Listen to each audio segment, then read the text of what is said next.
ఇప్పుడే జీ5 app download చేయండి. చూడండి మీ ఫేవరెట్ టీవీ షోస్ ఎప్పుడైనా ఎక్కడైనా. డాక్టర్ గారు, మరి బీట్రూట్ వల్ల ఆరోగ్యానికి ఎన్నో రకాల లాభాలు చేకూరుతాయి కదా, దాన్ని పిల్లలు ఇష్టంగా తినాలంటే ఇలాంటి లాలీపాప్ లాంటి రెసిపీసే చేయాలి మనం.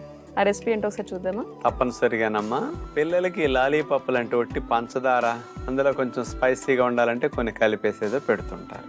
ఇక్కడ మనం బీట్రూట్ ని బేస్గా తీసుకుని ఇందులో మామిడికాయ పొడి వేసి, తీపి కొరకు తేనె వేసి, దీంతో వాళ్ళకి బాగా ఇష్టమయ్యే విధంగా లాలీపాప్ చేసామనుకోండి, పంటికి ఏమాత్రం ఒంటికి నష్టం లేకుండా, పిల్లలకి ఇమ్యూనిటీ ఎఫెక్ట్ అవ్వకుండా టేస్టీగా ఉండే విధంగా మనం చేయొచ్చు.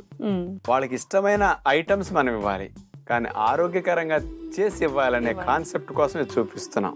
బీట్రూట్ లాలీపాప్ తయారు చేయడానికి కావాల్సిన పదార్థాలు: బీట్రూట్ దుంప 1, పచ్చి మామిడికాయ చెక్క, నానపెట్టిన పండు ఖర్జూరం ముక్కలు 1/2 కప్పు, తేనె 2 టేబుల్ స్పూన్లు, ఎండపెట్టిన మామిడికాయ పొడి 2 టేబుల్ స్పూన్లు. ముందుగా మనం తీసుకున్న బీట్రూట్ని ముందు పక్క వెనక పక్క అట్లా తొడిమ కట్ చేసేసి తొక్క చెక్కేస్తాం. ముక్కలుగా కోసేసి ఆ బీట్రూట్ ముక్కలు పక్కన పెడతాం. అట్లాగే పచ్చి మామిడికాయ కూడా తొక్క తీసేసి ఆ మామిడికాయ ముక్కలు కూడా చిన్న కోస్తాం. ఎందుకంటే బీట్రూట్ లో న్యాచురల్ గా సాల్ట్ టేస్ట్ అనిపిస్తుంది. పులుపు కనుక కలిస్తే చాలా బాగుంటుంది. తీపి కూడా వేస్తాం కాబట్టి పులుపు తీపి బీట్రూట్ కాంబినేషన్ లో లాలీపాప్ కి 3 బాగుంటాయి. ఈ 2 రకాలుగా కట్ చేసుకున్న ముక్కల్ని మిక్సీ జార్లో వేసేసి మెత్తగా ముక్క చెక్కలాగా నలగనివ్వాలి. అందులో నానపెట్టిన పండు ఖర్జూరం ముక్కలు వేసేసాం, తేనె వేసేసాం.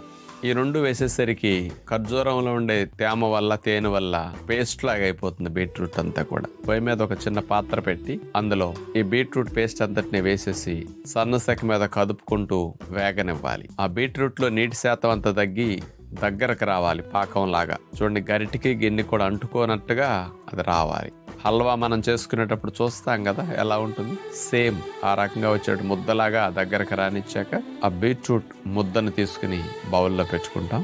పక్క ప్లేట్లో గార్నిషింగ్ చేయడానికి మామిడికాయ పొడి వేసేసి ఉంచాం. బీట్రూట్ లాలీపాప్ లాగా అట్లా చిన్న సైజు ముద్దల్లాగా గుండ్రంగా చేసుకుని మామిడికాయ పొడిలో వేసి దొల్లించాలి. అట్లా పైకి పుల్ల పుల్లగా లోపల తీగా ఉంటుంది కాబట్టి కాంబినేషన్ బాగుంటుంది.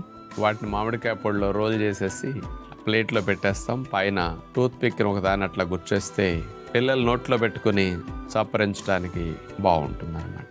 మగవారికి ఉండే ఈ వృషణాల్లో 900 ట్యూబ్యూల్స్ ఉంటాయి అన్నమాట. ఈ 900 ట్యూబ్స్ లో ఒక్కొక్క ట్యూబ్యూల్ ఎట్లా ఉంటుందంటే 50 సెంటీమీటర్ల పొడవు ఉంటుంది. వాటి నుండి ఈ వీర్య కణాల తయారీ కానీ ఇవన్నీ ఆటోమేటిక్గా జరుగుతుంటాయి అన్నమాట. ఒక్కసారి మగవారు స్త్రీతో కలిసి లోపల వీర్యం విడుదల చేసినప్పుడు 20 కోట్ల వీర్య కణాలు ఒక్కసారి విడుదలైనప్పుడు వెళ్ళిపోతాయి లోపలికి. సంతానోత్పత్తి కావాల్సింది 1, కానీ 20 కోట్లు వదలటం జరుగుతుంది. ఆ 20 కోట్లు ది బెస్ట్ సెలెక్ట్ అవుతూ ఉంటుంది అనమాట.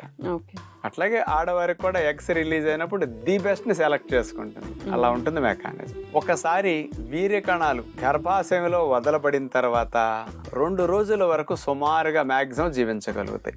వాటి ఆయుష్ మాక్సిమం 40 అవర్స్, కొంచెం ఏదైనా ఉంటే 48 అవర్స్ వరకు కొన్ని ఉండే ఛాన్సెస్ ఉంటాయి. జీ5 యాప్ డౌన్లోడ్ చేసి అన్ని ఎపిసోడ్స్ పూర్తి ఉచితంగా చూడండి.